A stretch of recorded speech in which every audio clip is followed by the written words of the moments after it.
Good morning, children. Welcome back. Let us begin with today's thought. Don't be busy, be productive. Children, one should spend time to get some results out of the things one is spending time on. Let us continue with lesson 5, water for every household. In the previous video, we studied about water supply for human settlement and also discussed journey of water from source to house. Let us continue with the next topic. Do you know human beings cannot live without water? Hence, it is necessary to have a source of water as close as possible to where we live. That is why in olden days cities grew on the banks of big rivers. There are many such cities in our country. Delhi is the capital of our country. It is situated on the banks of river Yamuna in North India.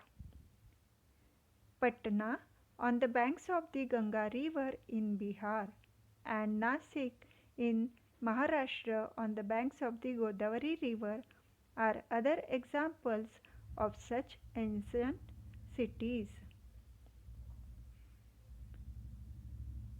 Children, we studied that water is supplied through big pipes in cities and towns.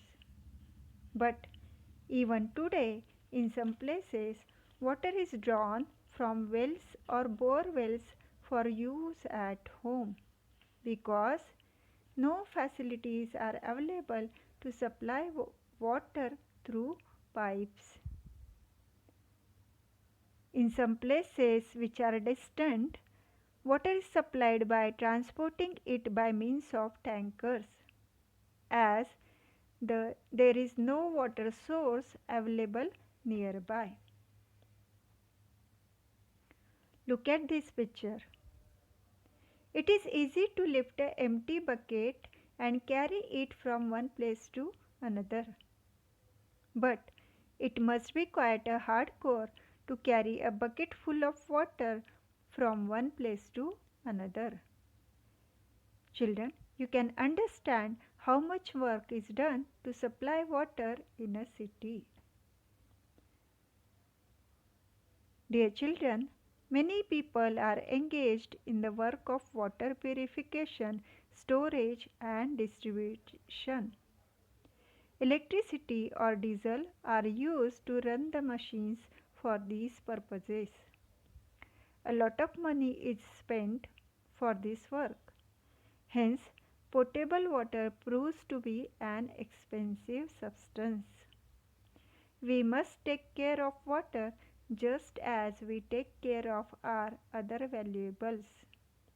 We must not allow stored tap water to be wasted or become contaminated.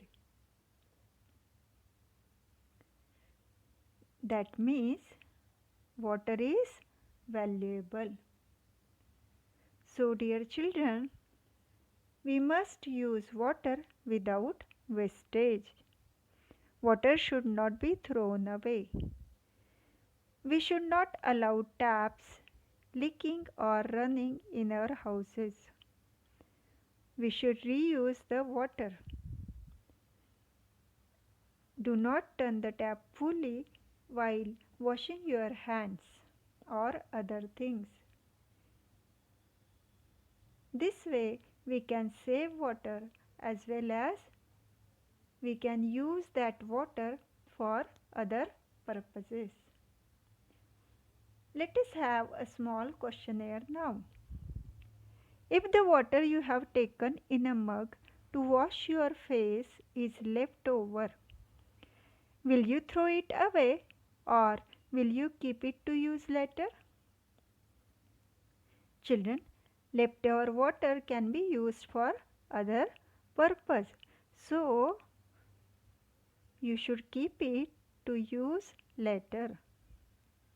Next, while you brush your teeth, do you keep the tap running or do you turn it off in between?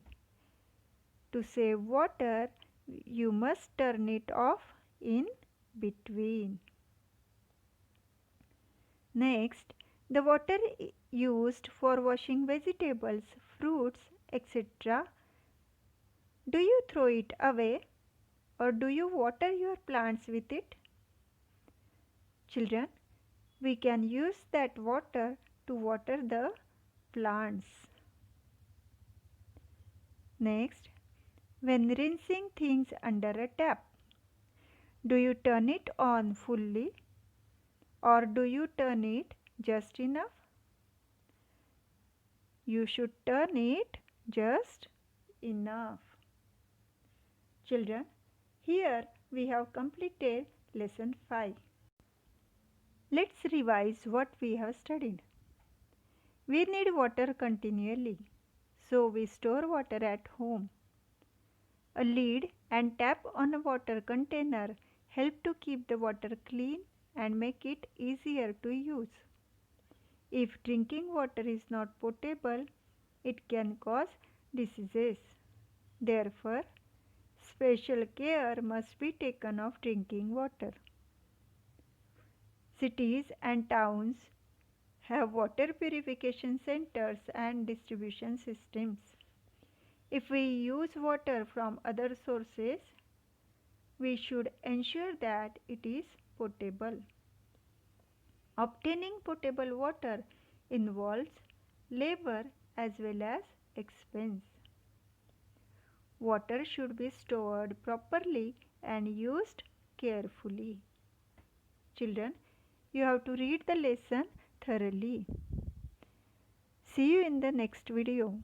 Till then, happy learning.